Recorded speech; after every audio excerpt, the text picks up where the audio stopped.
Blue sunset. Beautiful. Can't beat a bit of Kinks, man. And we had Iggy Pop, Bang Bang, from the Party album. It is right now 8 minutes after 12 bells on a Thursday, a gloomy Thursday, which I'm enjoying. I've got to tell you, I don't mind it. I can't believe this year, weather-wise, it has been how it's meant to be. Because normally, the last 4 or 5 years, it's been like, right now it would be scorching hot. And it's actually like a normal summer. So far, I don't want to speak too soon, you know, because next week it could be 200 degrees. So I'm hoping that we've got a ways before that. Anyway, when all else fails, talk about the weather. We're here with my guest, Moby. Hello. How are you, darling? I'm good. How are you? I'm good. I saw you on Bill Maher the other day. Yeah, I have a feeling. So I was on Bill Maher talking about my new book and also stirring ramen noodles with a dildo. Yeah. Are we allowed to say it? Yeah, dildos is not a dirty word, right? It's whether you say what you're doing with the dildo. I was just, in that case... You're good. It was cold, greasy ramen noodles that I was stirring. And so now I'm pretty sure that that's what's going to be on my tombstone when I die. It's like, here lies Moby. Nobody listens to techno, and he stirred ramen noodles with a dildo. Are you going to be buried then or cremated? My hope, and I don't think it's legal, what I would love is if I die, someone just like throw me in the woods, like up in Angeles National Forest. And be eaten. Yeah, be eaten and be recycled. Like, it seems weird. I mean, maybe this is an uncomfortable thing for people to hear, but it's just weird to like treat a dead body preciously because it's a dead body. I know what you mean. You know, it's just like throw me in the woods and let like bugs and coyotes eat me. That seems like a pretty nice way to end up. Well, even better if you want to be more of a nice meal to the animals up there. Cover yourself in barbecue sauce. No, go up there alive and just lie in the woods and see what happens. The thought has crossed my mind. Like, if things go terribly wrong, but then this is really dark. The question is, like, if you were to do that, if you're like, I'm giving up, I'm tired of living, I'm going to go into the woods, how do you get there in a way that people wouldn't find you? Like, you'd have to leave, like, your car, your phone, everything you'd have to leave behind. And also you'd have to, like, walk. Clearly, I've given this a lot of thought. Like, walk in a way that no security cameras would see you. Like, well, so how do you actually, like, if you wanted to go up in the woods and die and get eaten, how would you do that? In Angela's Crest, there's plenty of room where there's no cameras, no one's gonna... There's a lot of dead bodies up there, by the way. There's a lot of dodgy stuff that's happened up there. The last time I was up there, I was hiking by myself in the middle of the afternoon, completely empty, and I came around a corner by Switzer Falls, and there was a giant brown bear there, like a black bear. With a like, big... And it was just like, it ignored me, but it's so, I was like, oh, I might die. Like, I'm here, it's a Tuesday afternoon hiking by myself, and like, I'm not at the top of the food chain. Like, I might get killed by something, and I'm in Los Angeles County. You might have done something else to you as well. That's where your mind goes. I go towards, like, sadness and dying, and you're like, well, maybe you have some sort of, like, romantic encounter with this giant black bear. I mean, you know, you're an attractive guy. According to Gene Simmons, yeah. You can't get over that. You love that. We're going to have to play that. You know that, right? What? The ID. Yeah. You love that he says that about you. Well, because it was just the weirdest, and I write about it in my new memoir entitled Then It Fell Apart. It's one of the lighthearted memories, because generally the book is really dark. But it was like after playing at the closing ceremony of the Winter Olympics in 2002, and I'm on a plane with Earth, Wind, and Fire, Willie Nelson, and Gene Simmons, and he tells me I'm a powerful and attractive man. Like, that's just weird. Because also, I am not a powerful and attractive man. And I was like, Gene Simmons, you're wrong, but this is strange that you're also like 11 feet tall, tapping me on the shoulder, telling me that I'm a powerful and attractive man. But do you think he was taking the piss? No, he was earnest. Like, because I smiled and tried to make a joke, and he looked at me and was like, mm-hmm. No, he was deadly earnest. Yeah. Is that a wrong word in America? In England, it just means taking the mick out of someone. Yeah. Like, they were looking like just said something. We're going to all get fired. Look. The PISS? Yeah. I think that's I don't know if the... I'm just going by FCC. their faces. It tells me it's not good. Really? it's a bodily function, right? I mean, aren't you allowed to? Okay, we're going to move on, right? Panicking. She was let's really- panicking. The joke gets better the more attention you pay to it. Yeah. That's right. See, if we'd have just let it fly. Yeah. So what else should we play songs, or what do you want to do? Oh man! But what I thought was funny when you was on Bill Maher, Stirring. when ramen you said about being a vegan and you're like, yeah, keep eating meat, let people die. They freaked out when you were kind of making fun of, there's too many people in the world. That's my concept. Who cares? If you smoke cigarettes, keep smoking, die. Who cares? If you want to smoke cigarettes, that's fine. But when you got to that point, Bill Maher and the lady who was on there just, okay, let's move on. Yeah, generally encouraging people to eat bacon and kill themselves. I can see how that might make a TV host uncomfortable. Did you regret saying that then?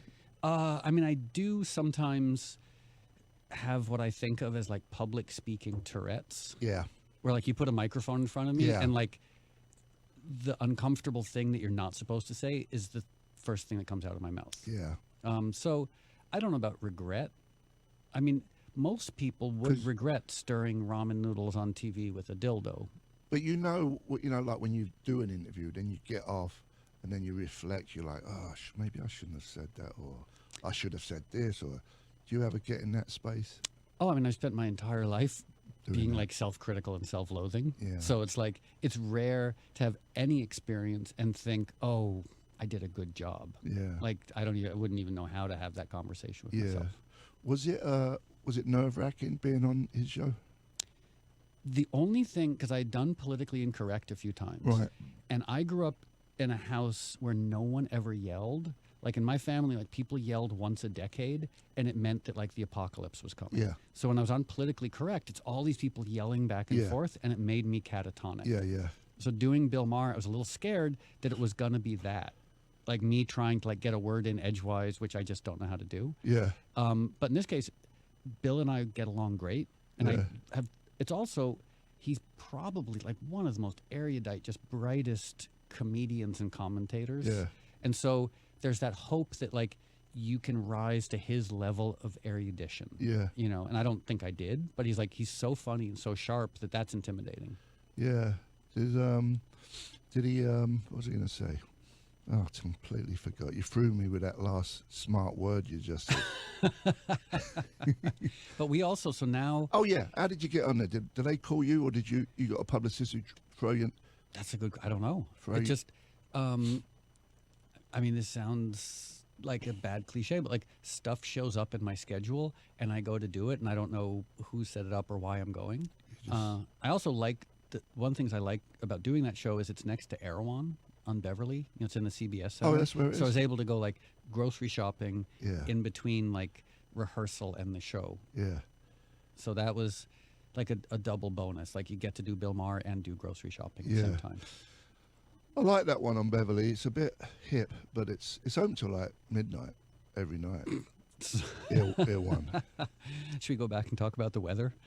Oh, okay. Weather is pretty nice. I mean, like overcast, chilly. It's great. It almost was spitting a little bit, like Yeah. it's coming. It was.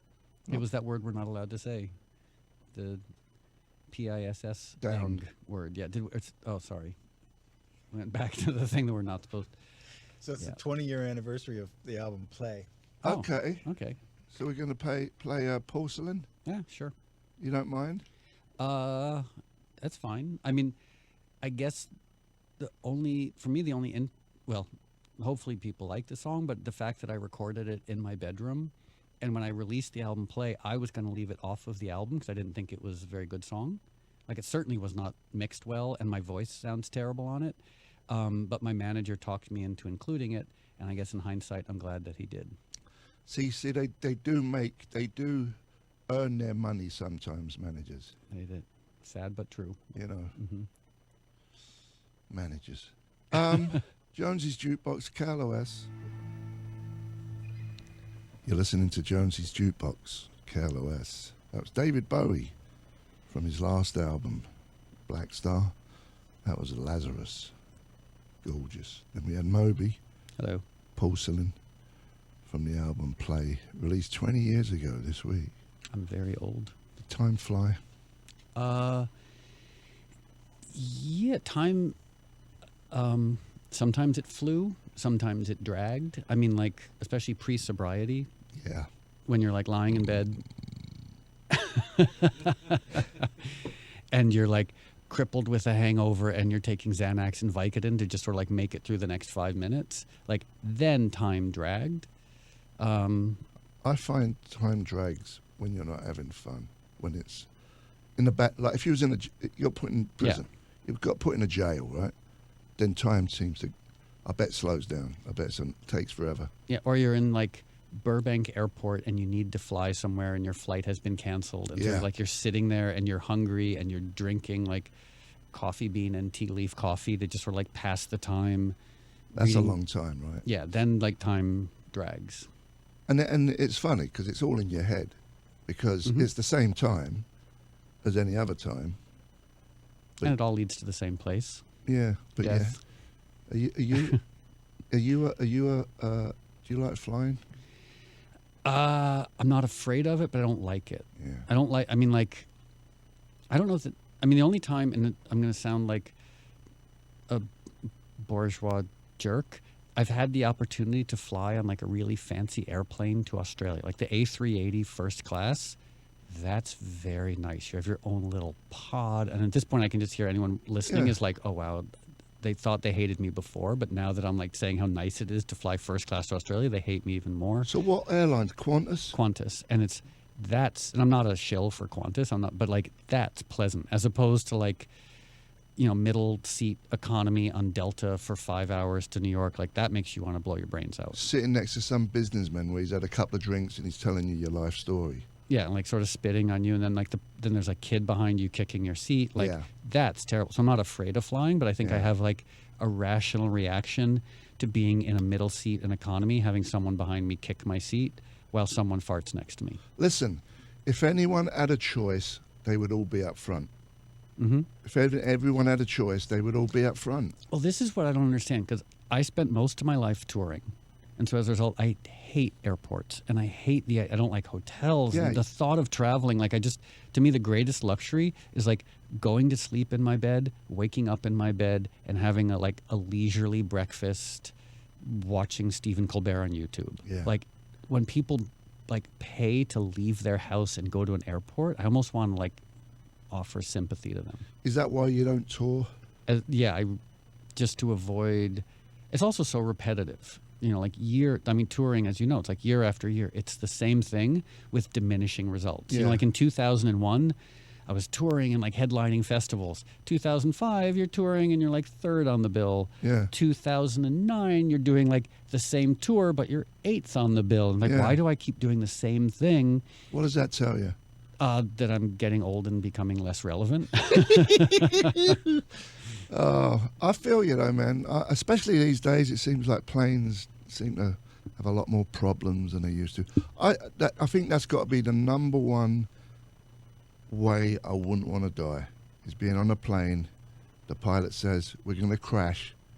From that time to the crash, I mean, it's terrifying. I don't remember if we ever talked about this, but one time I was on a plane and we thought it was going to crash. And so afterwards, the people I was with, we had a conversation of what would be the worst song to hear during your last moments on a plane before it crashes. And the runner-up was Kokomo by the Beach Boys. But we decided the absolute worst song, and this is not to malign him as an artist or a person, but this song, if you're crashing, to hear, I guess that's why they call it the blues by Elton John. It's like, that's your last experience is that. because I wonder what does that. No one knows. No. But what happens I would just after you die? I'm already in that. Maybe that song's in after- your head for eternity. Yeah. But also like that idea, like my biggest fear if I was on a crashing plane is that the person next to me would want to talk while we're crashing. Like I'm just like, please leave me alone. Like I understand, like The drunk businessman. and they're like, I can't believe we're crashing. I was like, come on, fine, just keep it to yourself. Like, can't you tell I'm reading a magazine and I have headphones on? Please leave me alone. I know we're about to die. I don't want to talk to you. It's probably not like that, when you know that. I don't think. I think everyone's like screaming. I think you're underestimating my capacity to be annoyed with people. And also, like, I'm a wasp from Connecticut. Like, we have a sense of personal space. Like, even if we're about to die, Yeah. I'm not looking for solidarity and commiseration. Yeah. Just kind of want to be left alone. I know. Even if I do get buried, I want at least an acre by myself. And direction, so like coyotes can come and eat you. Yeah, I don't want to be eaten. Oh, okay. That's your thing. Oh, yeah, that's right. But I am going to be eaten, but by maggots, by not bears. And So you don't want to be cremated? I don't know what I want to do. If I knew if there was something afterwards, then I'd tell you that. If there is, I mean, maybe in the event of a zombie apocalypse, like, it's good to not be cremated so you can come back as a zombie and get your revenge on the living. yeah. Well, there you go. So you don't know. Yeah. You don't know. But I guess I would give me parts up, my livers and kidneys to someone. It just makes me think of Monty Python. What? Remember, He's left with the last. the organ donor, but Yeah. he signs an organ donor card and they show up and they're like, well, we're here for your organs. And there was nothing that in the contract that said they couldn't take them while he was alive. While he's alive, yeah. Yeah. It's on Netflix, all the Monty Python. Yeah. Have you noticed that? As an old person, I've been going back and watching them religiously. Is it still funny? Yeah, especially the Terry Gilliam bits, like the cartoons. But some of it hasn't aged well, but some of it's phenomenal. Yeah. There's definitely some magic. By the way, Yes. did we want to play a song? When? Well, we can play soon. Okay. I'm not trying to rush things. Would you want to just go in now? I don't know. It's up to you. It's your show. We should play a song first because I don't know. I know you've got some ideas. Let's just run through. Let me get some inkling of what we're doing. How about a Johnny Cash song that has 3 chords? You say that like you're looking down at me. No, I'm saying that like bit the fact Like that I'm stupid. You're saying I'm stupid. Just saying that 3 because chords. we've never played it before. I've never played this song before. It's a You know what? I'm going to show you. What? I'm going to show you 3 chords. Okay. What key is it in? Do you have lyrics? Because there are a lot of words. Oh, now you want lyrics. And also you can because with the chord it's in E. Oh. Yeah, nice. Let's see your chord. How does it sound? Have 1, you 2. Have you got a pick? I have an extra. You want one? Yes, please. Oh wait, or you have one? I have very heavy picks to make up for the fact that I'm a small, insignificant man.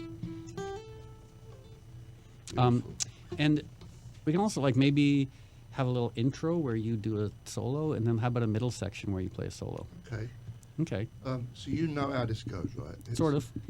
I played It it. basically just plays itself. It's one of them chords. Yeah. Okay, ready?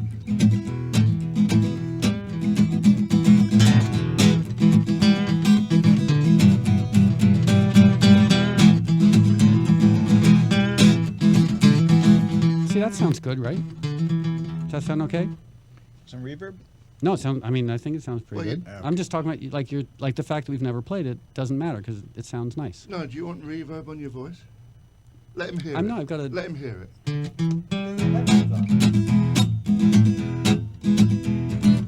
It's almost like skiffle. I never even knew what skiffle was. Is this skiffle? Well, Lonnie Donegan's Okay. is So skiffle. would this be skiffle-y? Well, it just sounds like train Okay. arrive. Okay. Well, I hear that train coming, rolling round the bend. I ain't seen sunshine since I don't know when, but I'm stuck in Folsom Prison. Time keeps dragging on.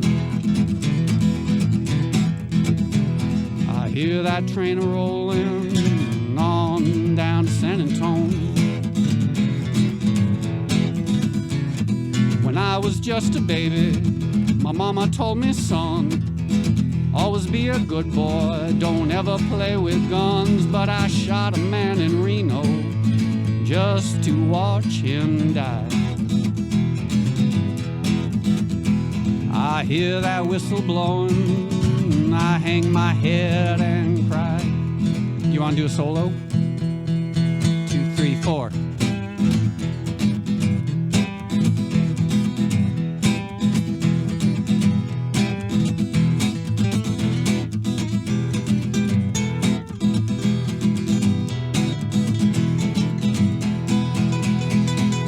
Bet there's rich folks eating in a dining car, probably drinking coffee and smoking big cigars. But I know I had it coming.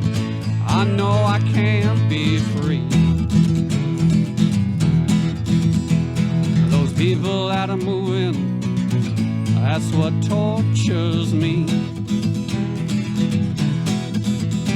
Well, if they freed me from this prison, that railroad train was mine, I bet I'd move out over just further down the line. So far from Folsom Prison, that's where I want to stay.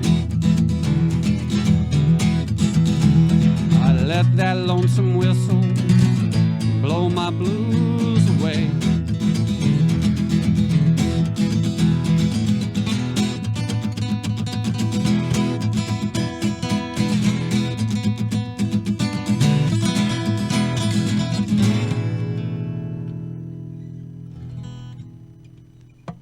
Sounds, for never rehearsing or having played that song before, that was okay, right? That was pretty good, boy. Okay. Yep. Yeah. Should we talk more, or do you want to play more songs? Play some music, boy. We'll play some rocks and music. Oh, the song about having emotional and physical intimacy with a blow-up doll. With a blow-up doll, baby. I want to get down with this doll. Take it away. In every dream. You're listening to Jonesy's Jukebox on KLOS. That was Roxy Music, In Every Dream Home, A Heartache, from the album For Your Pleasure.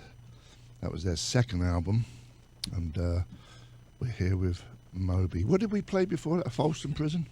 Yeah, we played Johnny Cash, Folsom Prison Blues. That was good. Yeah, considering neither one of us had ever played it before. Yeah. You know, because of that song and because of Johnny Cash did that show in Folsom Prison, it gives the perception that he's done time in jail. He's never done any time in jail. That's a good question. I mean, Lindsay Lohan's done more time. Because he was the man in black, and he obviously, like some of us in this room, bottomed out as an alcoholic and a drug addict. Yeah. So I think he probably should have. I know there was that scene in the movie where I think it's like the police come to him and they're like, "Look, Mr. Cash, we respect you. We should throw you in jail, but if you get sober, we won't." Oh, Unless okay. I'm not remembering it correct. I would think I was, ironically, high when I saw that movie. You did? Yeah.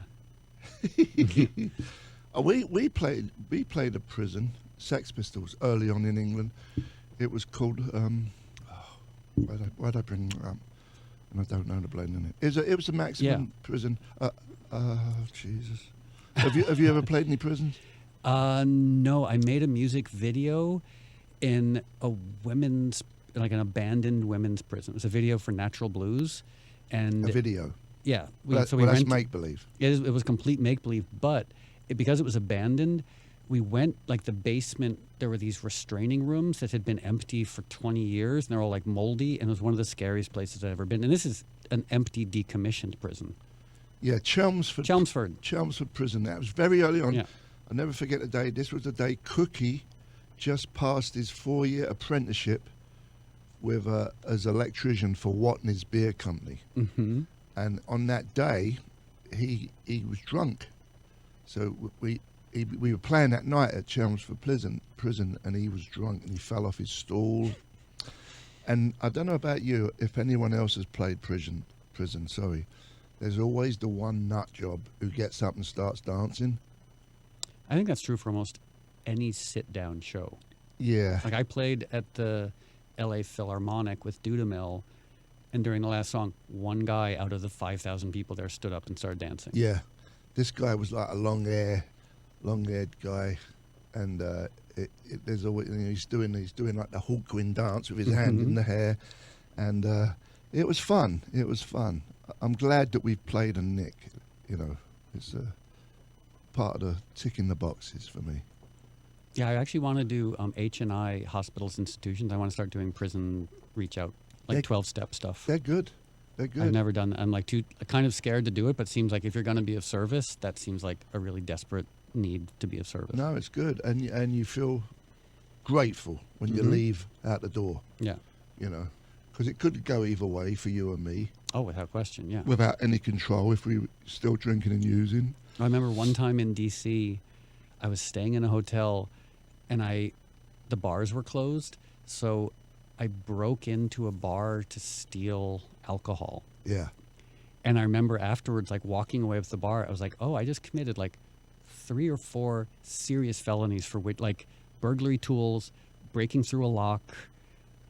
So it's breaking and entering, stealing alcohol, etc., like drinking, all these things. And I was like, I'm going to go to prison. Like if they had a security camera, I'd be in prison. This was Not that I'm not comparing myself to a hardened con, But but that this- realization, like, oh, it was only like the fact that either the security camera wasn't working or they didn't have one that I didn't end up going to prison. Yeah, and this was in a hotel? This was a hotel bar, yeah. Well, why didn't you get the little mini bar in your room? Oh, because we'd already torn That- through that's the mini already bar. Yeah, that gone. was already gone. Like this was 2 o'clock in the morning, 3 o'clock in the morning, and like any last thing we could drink or snort had already been drunk and Well, snorted. you know what you could have done? If I was with you, this is what I would have done. Knocked on the door next door. If no one answered, kick in that door and invade that minibar. Also a felony, Yeah, but no, Yeah. you know, a lot easier probably. than the way you went. But we wanted, the thing is, a minibar was never enough. Like we wanted like, Oh, it's never Yeah. enough, baby. yeah. So what's happening now? Well, we're Well, talking. You're we're talking to me. Oh, okay. So one thing I wanted to talk about, sorry to sort of like interject, is that we both have had this weird experience. Like you put out your memoir, and I just 2 days ago put out my second memoir. So that weird experience of going out, because your memoir is very honest, mine's very honest. There's a lot of stuff in both of our books that most people would never, ever share. Mm-hmm.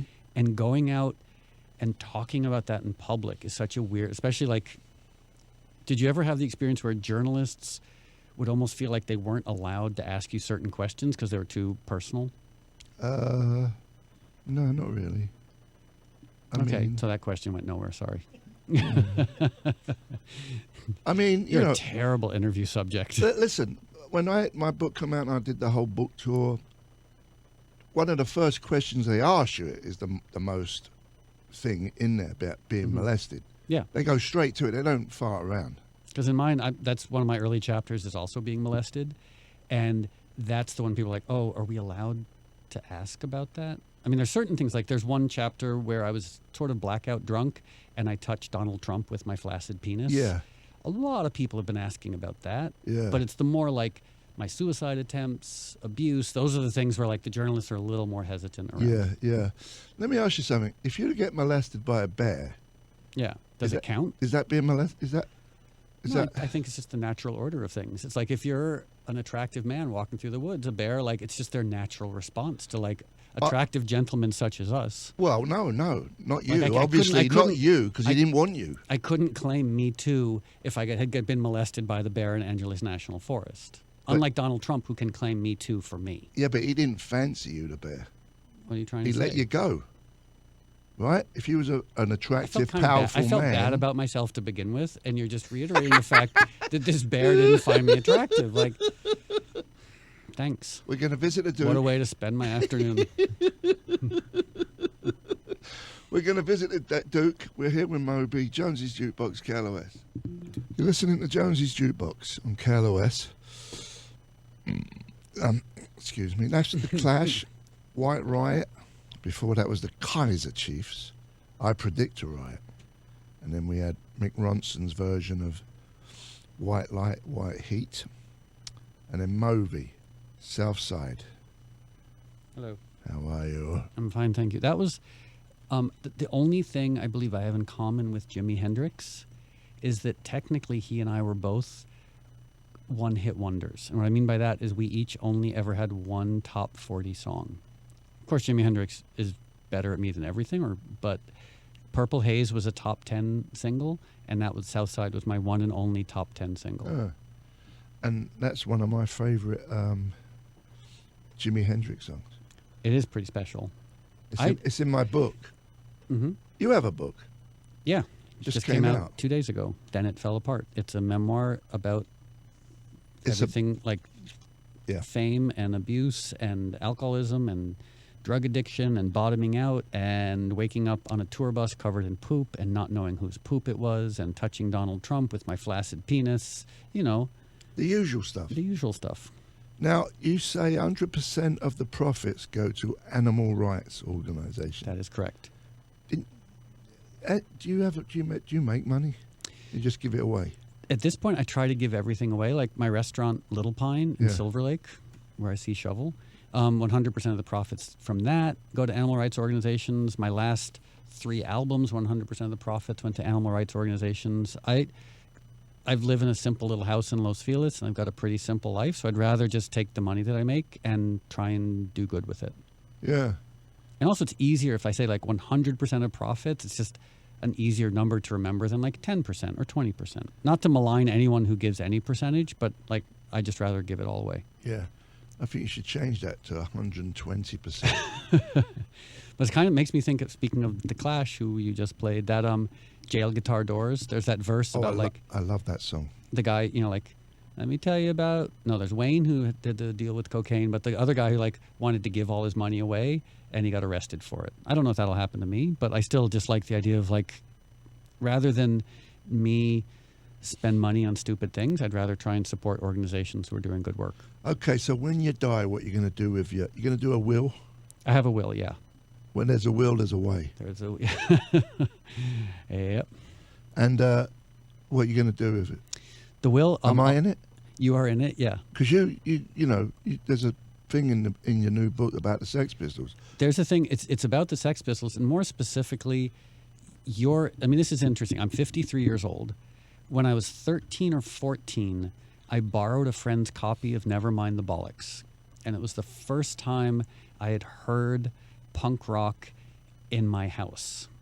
And I put on this record and I listened to it, and at first it scared me. You know, like, I mean, you hear like Holidays in the Sun, and you're like, they're singing about the Holocaust in a lighthearted sing-along way. Like, Is that what it's about? kind of Belson, like going on vacation to a concentration camp. No, that's Belson was a gas. But Holidays in the Sun, like, I don't want to go to the new Belson. Oh yeah. Yeah. Is that what he says? So I remember listening to Nevermind the Bollocks in my living room when I was 13 or 14, and I just gotten decent enough on guitar to play songs, and so I learned how to play God Save the Queen, Yeah. and I decided then to start a band. Yeah. Fast forward 40 years, and we're sitting here talking about it. That's why I should be in your will. Yeah, you are. It was that guitar riff. If it wasn't for that, I'd be living in Connecticut, like chain smoking cigarettes, in a loveless marriage with someone who's cheating on me, like just like looking at my high school yearbook and not even having the energy to cry. So thank you for saving me from that. Don't you think it's funny how you think you got a plan, but it never turns out the way it does? Life in general. I mean, everybody, you know, you don't know what's coming around the corner. And also, when you get exactly what you want and it ends up making you depressed and miserable.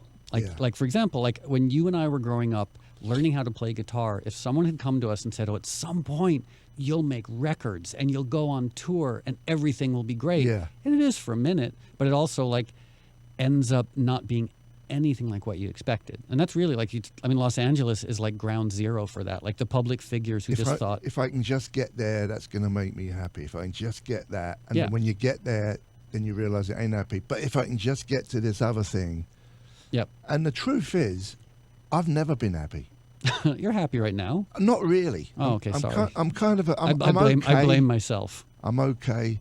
But the truth is, I'm never, whatever that means. I mean, I have moments of joy, happiness, but they're brief. And I got to say, some of those moments when you're in your toilet, wearing a wrestling mask, playing like Gene Vincent songs, you seem pretty happy.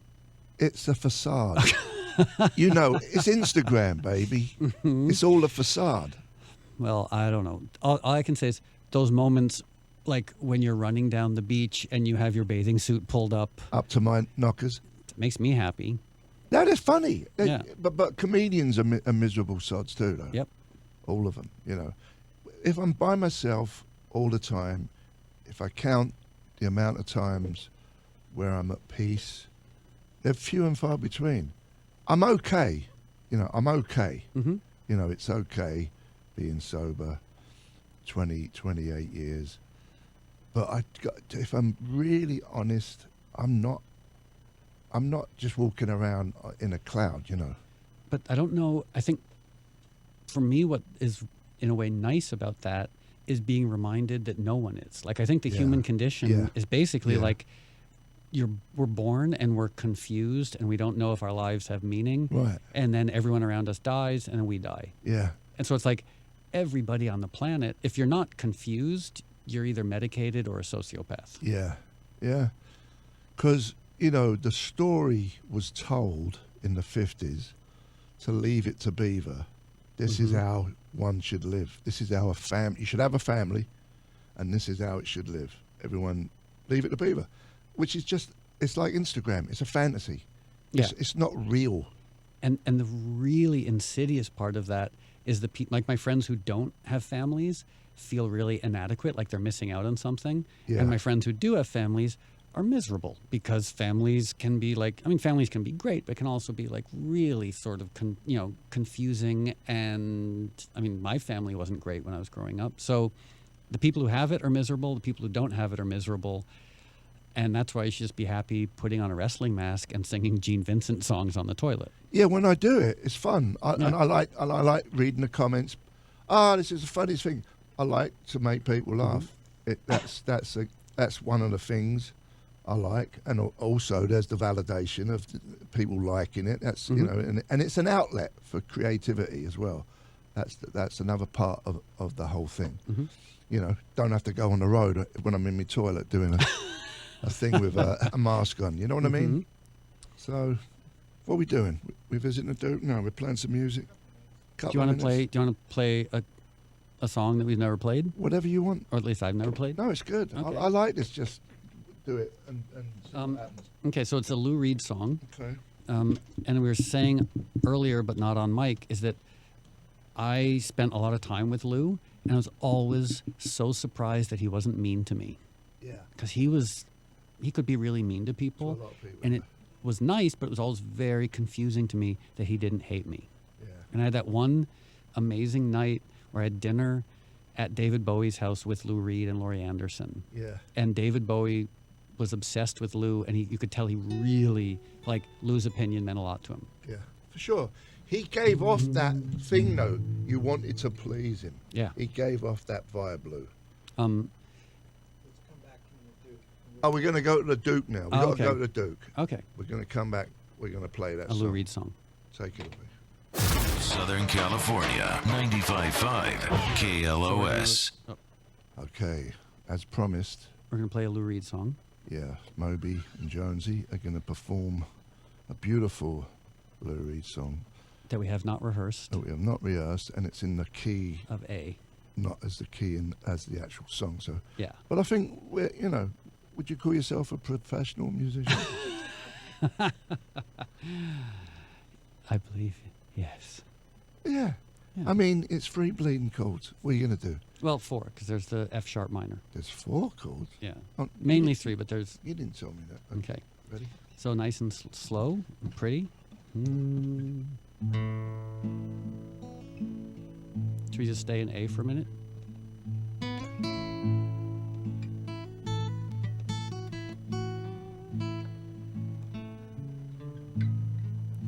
Sometimes I feel so happy. Sometimes I feel so sad. Sometimes I feel so happy. Oops, I screwed up. But mostly you just make me mad. You went too early to Yep. the F sharp. It's okay. Baby, you make me mad. Linger on. Your pale blue eyes. Linger on. Your pale blue eyes.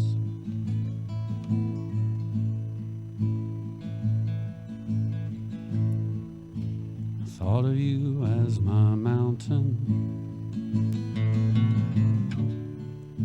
I Thought of you as my peak. Thought of you as everything I've had but couldn't keep. I've had but couldn't keep.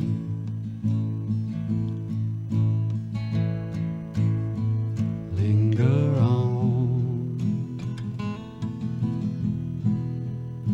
your pale blue eyes. Linger on, your pale blue eyes. You want to do a little solo? Okay.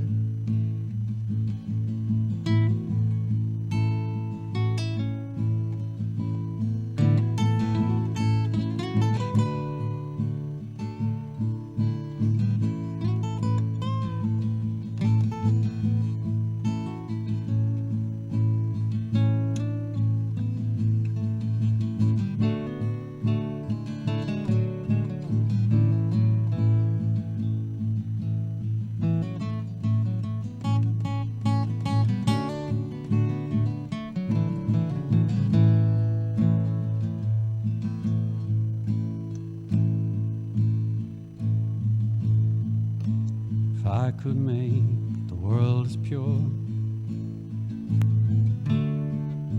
strange is what I see.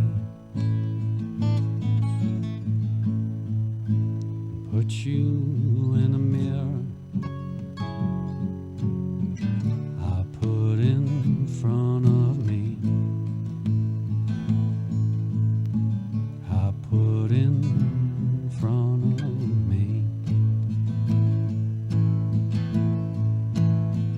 Linger on, your pale blue eyes. Linger on, your pale blue eyes. Should we do the chorus again? Linger on, your pale blue eyes.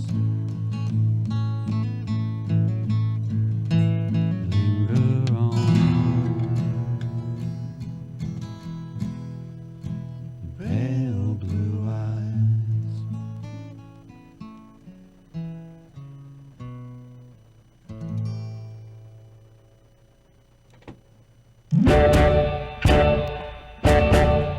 Same place. It's a Jonesy Jukebox. No, you're not. Yes, you are. Kind of. What's happening? So we were talking about classic rock. Yes. And I was asking you, are there any of the classic rock bands? Because like when punk started, like it was sort of antithetical, is that the word I'm looking for, towards the sort of like the indulgent rock ethos of the mid 70s. So are there any of those bands that you still don't like? How do you feel about, like, Yes, for example? I love the band Yes, but do you like them? I mean, to be honest, the Sex Pistols, we didn't say like, we hate all these bands. We're going to start a band and get rid of them. We just started a band, Mm-hmm. and it was so much different than all them other bands. You know, yeah, we milked it a bit, saying, "Oh, get rid of these old farts. You can't see them anywhere." Whatever. We were just a new thing happening, you know. But yeah, I mean, I didn't really like bands like Yes or Pink Floyd at the time. Prior to that, I was just a glam guy. Roxy Music, Bowie, you know, all them bands that was sparkly and fun to watch, and they had good beats. And that was my stuff. I wasn't into that prog, you know, Yes, all them other bands, because you couldn't stump your feet to it. You couldn't, like, and they weren't very catchy, a lot of them songs. And how about, okay, from the glam era, Sweet? Did you like Sweet? Yeah. I gotta see some of those singles, like Absolutely. Fox on the Run. No, so they good. had so many hit Yeah. songs, you know. How about Slade?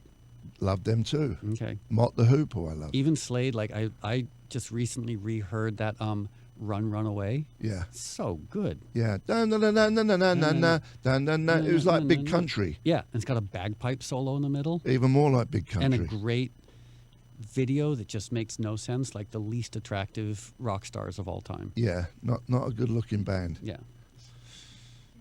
But what are you going to do? You can't have everything. Sadly, no. Can't be all delicious, you know? Not like us. Yeah. I had my day, mate. I had my day.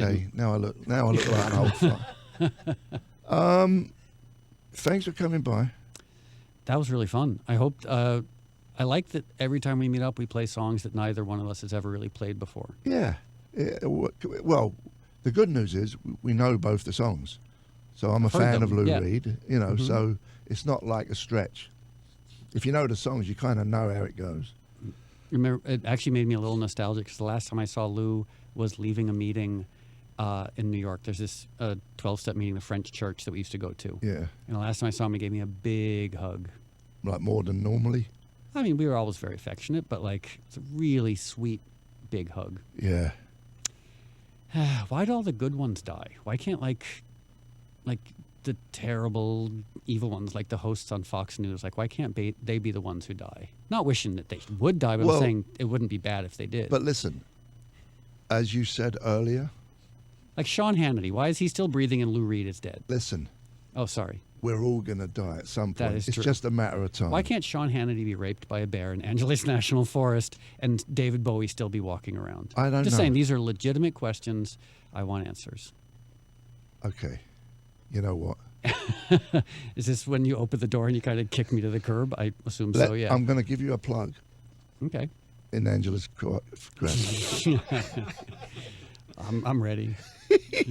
Okay, we're going to give you a little bit of plug. I can't read it. My eyes have gone blurry. Oh, Your book, Then It Fell Apart. And it came out 2 What? days ago. What Fell Apart? Then it fell apart. Me, it as in everything, my dignity, my health, my relationships, anything that could have fallen, my career, everything that could have fallen apart fell apart. And 100% profits goes to my organisation, the Steve Jones Foundation. The Steve Jones Foundation for 10 young girls and boys. Yes. Mm-hmm. And it fell. Then it fell apart is the name of the book. Yeah. It's out on hardcover, And ebook, and audio, which you did the voice for. Which we discussed. For some reason, doing an audiobook should be the easiest thing in the world, and it's so annoying.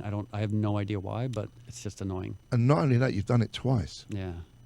I did it, but whatever. Yeah. I'm glad It's I a did hard it. thing. I mean, you can't really complain. Like, it's hard to expect sympathy when you say, like, oh, I had to record my own audiobook. Like, it's kind of like when musicians complain about going on tour. Yeah. I'm like, you know what? I've had terrible jobs. Recording an audiobook and going on tour, they're not terrible jobs. No, in the big picture, it's you're lucky you got that job. We're going to play Led Zeppelin, Going to California. Okay. See you later, Mo. This was really fun. Thank you for having me. Hold on, Shovels. Yeah, before we Oh. move on to the song, we want to do a giveaway here. So we have to qualify somebody for 5K Fridays. We'll take caller 25 at 800-955-KLOS. You get in the running for the $5,000, which we give away Fridays, 5:30 with Gary Moore. You also will win a pair of tickets for Dead and Company at the Hollywood Bowl, June 3rd, and those are provided by LNHS. I should come over to your house and we should record a couple of songs. I know we keep saying it, the Whistling album. You got to call me and say, come over. 'Cause Okay. If you don't, I'll never come over. I'm going away for a month, and I'll be back in June, see. and then I'm back. That'll go away Yeah, for a month routine. that old not being in the same town at the same time thing. Yeah. Well, see you later, Moby. Okay, thank you. Back a lot.